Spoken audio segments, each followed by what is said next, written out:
Bismillahirrahmanirrahim. Elhamdülillahi vahdehu ve salatu ve selamu ala men la nebiyye ba'de hemmə ba'd. Keçən dəfə götürdük Qavadil Muslə adlı, yəni Allahın ad və sifətləri barəsində qaydalar barəsində kitab. Şeyx İbn Hüseymin rahimehullahın və qaydalardan birincisini keçdik. Düzdür, tamamlamadıq, amma yəni müəyyən bir böyük hissəsini keçdik. İndi oradan olan müəyyən suallar yaranıb. Nə sualı idi? Sual mövzuda keçən ləfzlərin 4 qismə bölünməsi haqqında. Yəni yenə də bunu təkrar edək. Birinci onu götürək ki, Allahın qayda özü nə idi? Allahın bütün adları hamısı husnadır. Nə deməkdir husna? Yəni husna sözünün mənası ən gözəl deməkdir. Yəni gözəllikdə ən kamil olan.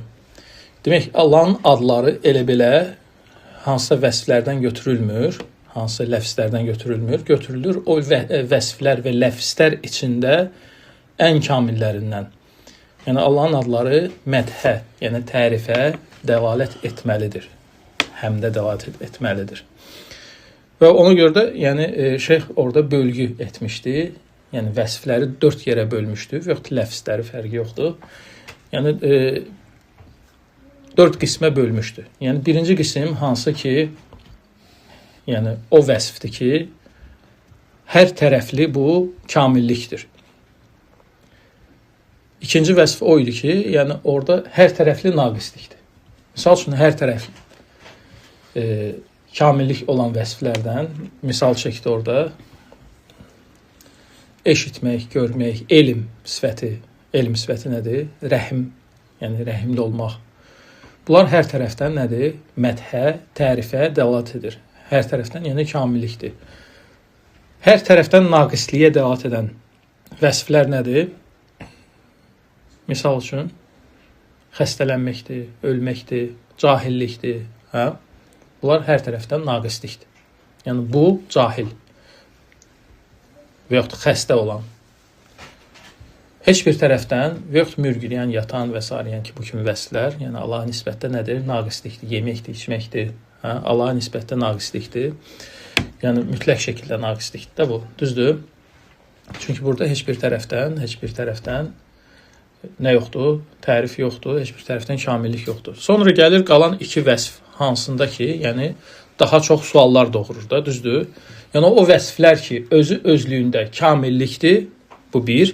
Və o vəsflər ki, özü özlüyündə kamillik deyil, yəni bir etibarən kamil olur, digər etibarən kamil olmur. Yəni bir kontekstdə ola bilsin, yəni bu kamilliyə dəlalət etsin, digər kontekstdə isə ola bilsin ki, bu kamilliyə dəlalət etməsin. Yəni bu növbəti 3 və 4-cü vəsflər idi. Düzdür? Harda ki, yəni suallar doğurur. Birinci hansı ki, kamilliyə dəlalət edir, lakin onunla əlaqəli olan məsələlər ola bilsin bölünsün. Keçən dəfə götürdük Allahın kəlam sifətini, iradə sifətini. Yəni kəlam sifəti özü özlüyündə kamillikdir. Nəyə görə deyirik kamillikdir? Çünki bunun əksi nədir? Lallıqdır. Yəni lallıq naqis sifətdir. Düzdür? Demək bunun danışmaq sifəti nə olur? Bizdə kamil sifət olur. Düzdür? Yəni sifət özü özlüyündə kamildir, lakin ən kamil deyil və tərifə dəlalət etmir. Niyə? Çünki danışan o danışmasından asılı olaraqdır. Düzdür? Yəni onunla əlaqəli olan sözlər ya pis söz ola bilər, ya yaxşı söz ola bilər. Ya doğru söz ola bilər, ya batil söz ola bilər. Aydındır bu. Yəni danışılan, yəni danışmanın özü kamillikdir. Amma danışılan kamildir yoxsa yox? Məsələ burasındadır. Aydındır. Danışmağın özü kamillik olsa da belə, amma danışılan haqq ola bilər, danışılan batil ola bilər. Aydındır? Yəni mütləq şəkildə burada kamillik yoxdur. Ona görə biz buna nə deyirik? Həmin bu 3-cü vəsfə. Yəni burada özü özlüyündə kamil olsa da sifət, lakin onun təqdiri, yəni onunla bağlı olan kəlam doğru ola bilər və batil ola bilər. Yəni kamil ola bilər və naqis ola bilər. Aydındır. Bu cəhətdən Allahın yəni bu cür vəsflərindən ad çıxarılmır. Yəni Allaha ad verilmir. Aydındır. Yəni Allaha el-mutekellim adı vermək doğru deyil. Nəyə görə? Çünki mutekellim danışan sifət özü kamil olsa da belə onunla bağlı olan mövzu ola bilsin kamil olmasın. Həmçinin iradə. Allaha murid sifəti vermək doğru deyil. Nəyə görə? Çünki iradə özü özlüyündə kamil olsa da, lakin istəmək yaxşı şey də ola bilər, pis şey də ola bilər. Aydındır? Yəni burada hansısa yolla naqisliklər daxil olur deyə bundan ad çıxarılmır. Və dördüncü vəsf hansı ki o vəsfdir ki, yəni bir söhbətdə, bir kontekstdə, bir siyaqda kamillik ola bilər, digərisində isə kamillik olmaya bilər, naqislik ola bilər. Bunu da misalını çəkdik. Misal üçün istehza etmək, hiylə qurmaq, məkir, bu kimi sifətlər. Yəni bu kimi sifətlər qabaqda gələcək bunların biraz da izahı.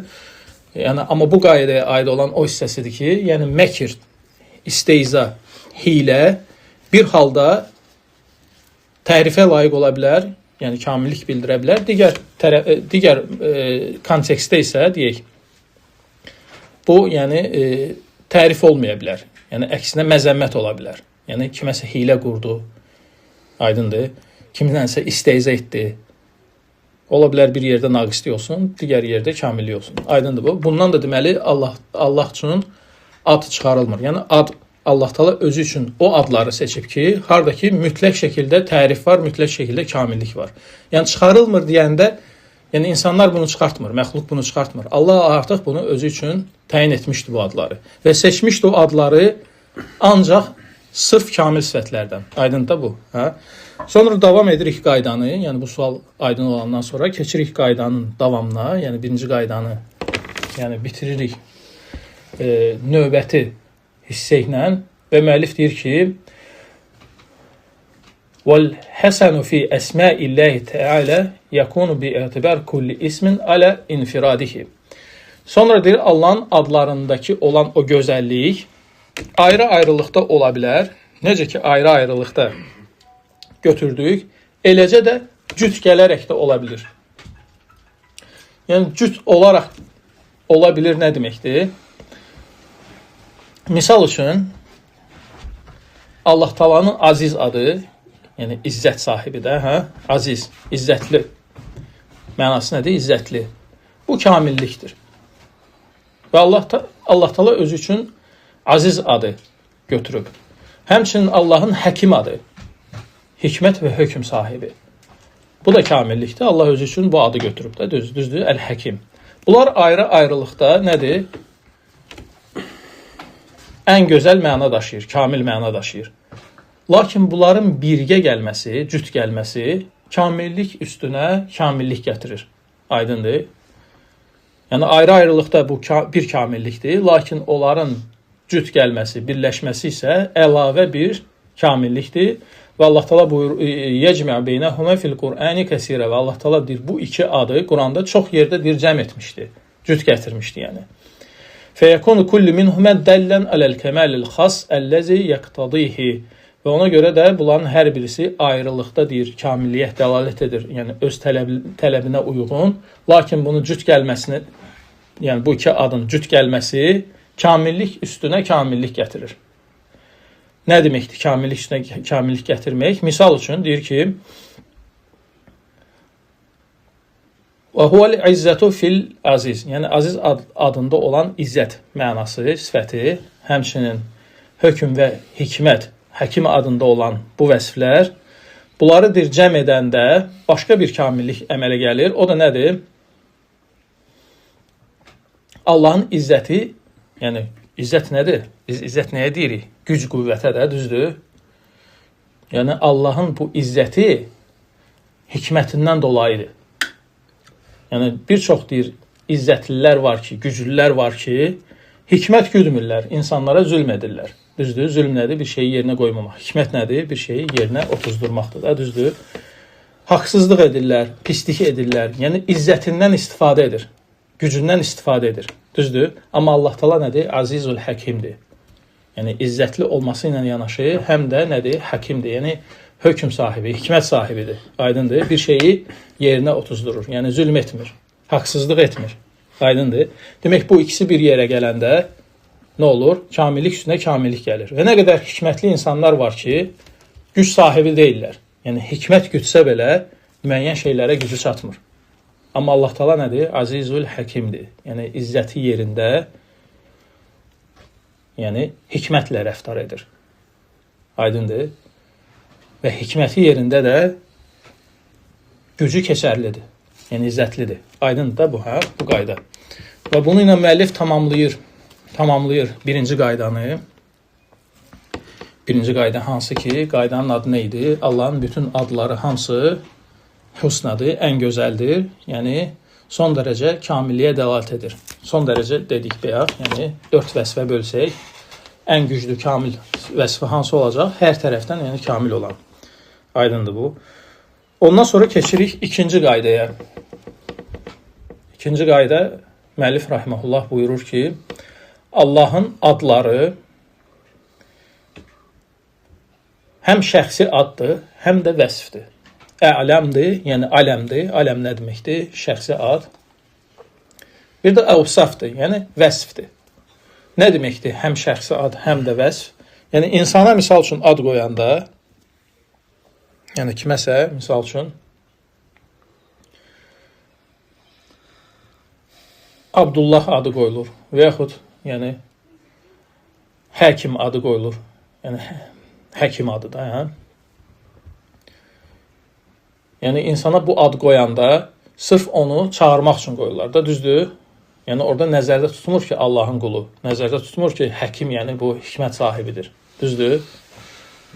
Bu şeylər nəzərdə tutulmur da insana ad qoyulanda, çünki ona sırf şəxsi bir ad hansınla ki, çağırmaq lazımdır, o ad verilir. Düzdür? Amma Allahın adları belə deyil.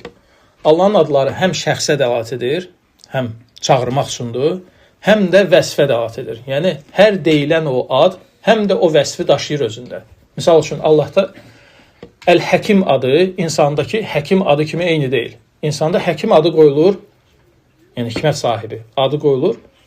O hikmət sahibi vəsfini güdülmür orada. Sırf çağırmaq üçündür. Həkim, ey həkim. Düzdür? Misal üçün, müraciət üçündür. Amma Allah Taala'da belə deyil. Allah Taala'da həm çağırmaq üçündür, həm də o öz-özlüyündə nə daşıyır? Məna daşıyır. Nəyə görə bu qaydadır? Çünki bu qaydaya müxalif olan bir çox bidət əhli var. Başda yəni Mu'təzililər durmaqla, yəni gələcək bu qabaqda.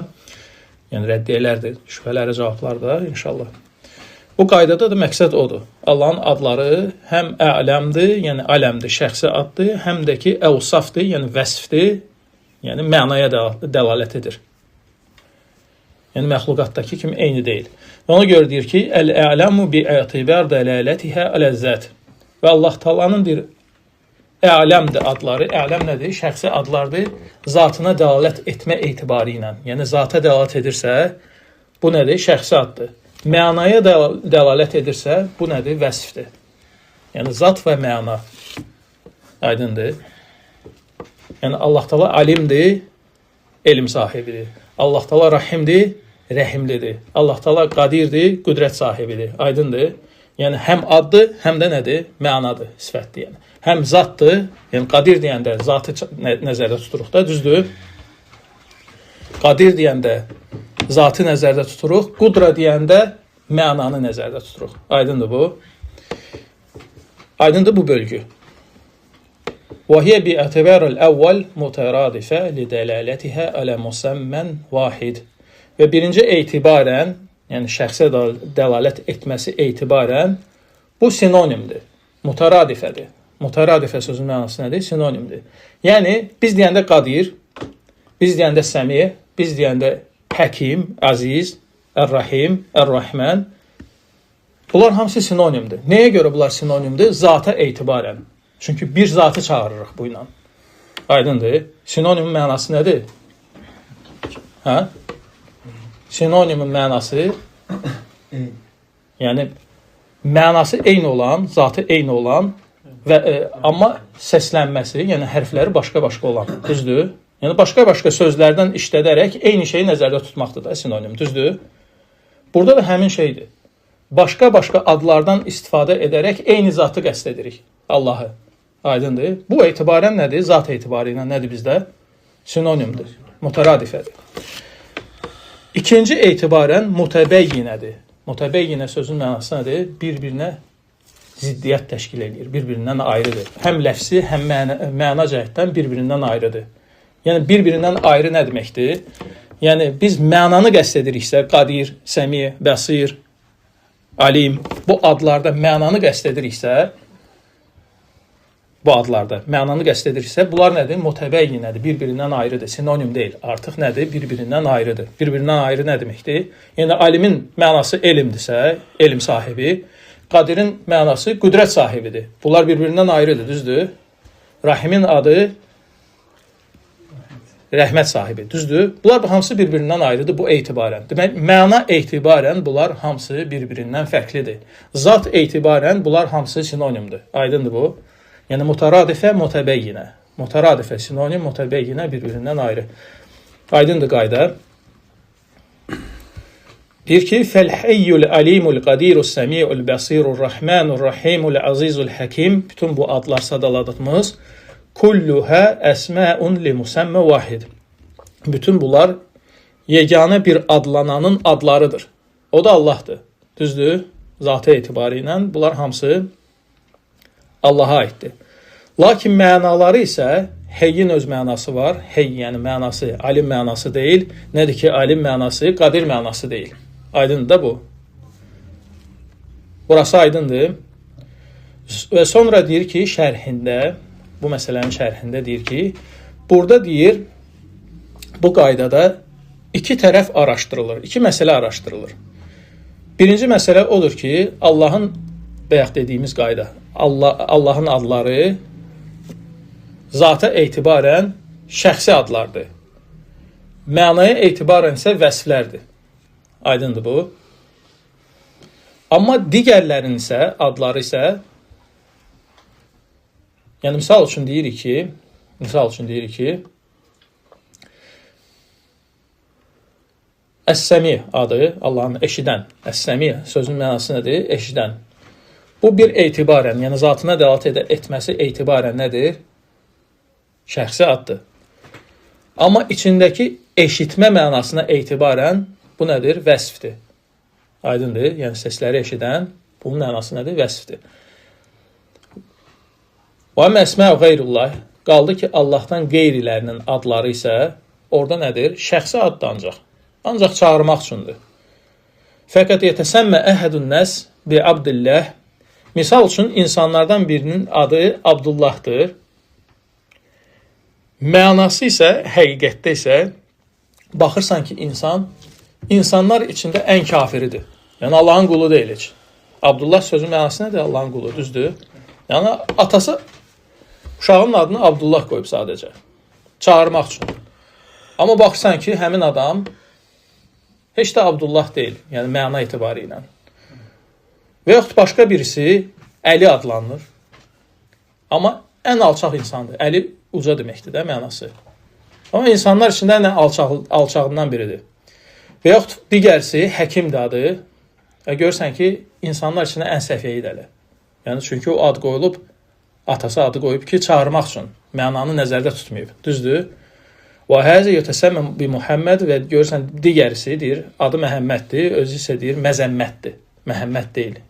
Yəni, Məhəmməd tərifdir, məzəmmət isə nədir? Qınaqdır da, yəni qınanmaqdır. Demək, Allahın adlarından başqa digərlərinin adı, məxluqatın adı nədir? Sırf yəni addır, heç bir məna kəsb etmir özündə, sırf çağırmaq üçündür. Amma Allahın adları bu belə deyil. Həmçinin Peyğəmbər sallallahu əleyhi və səlləmin adları da belədir. Yəni, məna daşıyır. Həmçinin Quranın da adları belədir. Məna daşıyır, yəni. Yəni, təkcə Allahın adı yox. Peyğəmbər sallallahu əleyhi və səlləmin adları, neçə dənə adı yoxdur. Hamısının həm də mənası Peyğəmbər sallallahu əleyhi və səlləmin özündə var. Eyni də Quranın adları. Aydındır. Misal üçün,